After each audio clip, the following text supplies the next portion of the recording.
पूरे भारतवासी ज्योतिर्लिंग में ओंकारेश्वर ही ऐसा ज्योतिर्लिंग है जिसके दर्शन के पश्चात कोई महानदी का दर्शन होता है, जिसके तट को छूकर कोई महानदी बह रही है।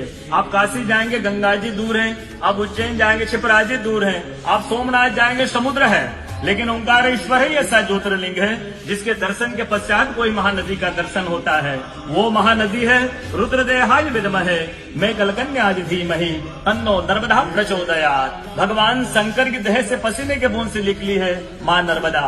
भारतवर्ष में जितनी नदियां हैं सब उत्तर दक्षिण दक्षिण उत्तर की ओर बहती है, लेकिन माँ नर्मदा उदय से अस्सी की ओर बहती है, पूर्व से पश्चिम की ओर बहती है।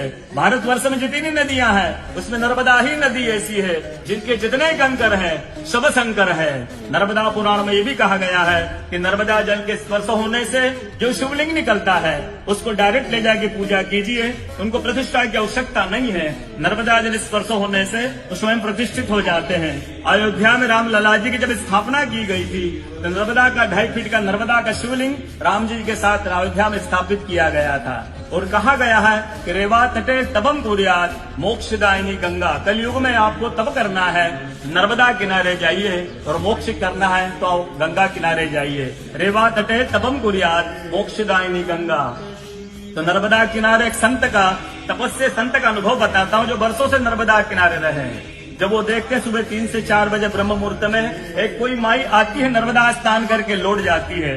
संतों में जिज्ञासा हुई कि मैं वर्षों से इस माँ को देख रहा हूँ, नर्मदा स्नान करके लौट जाती है। संत ने कहा कि कल मैं माँ से पूछूंगा, स्नान करके लौटेगी। वो माई सुबह 3 से 4 बजे ब्रह्म मुहूर्त में स्नान करके लौट रही थी। संत ने देखा माँ स्नान करके लौट रही है। संत दौड़ते गए, माँ को साष्टांग दंडवत प्रणाम करके पूछा है माँ मैं वर्षों से आपको देख रहा हूँ, अब नर्मदा स्नान करके लौट जाती है, माँ अपना परिचय दीजिए। तो माँ अपना परिचय देती है, मैं गंगा हूँ, कलयुग में शुद्धिकरण के लिए नर्मदा स्नान करने के लिए आती हूँ। बोलो गंगा मैया की जय, नर्मदा मैया की जय, ओंकारेश्वर भगवान की जय, आज के कथा के आनंद की जय, भक्त और भगवान की जय।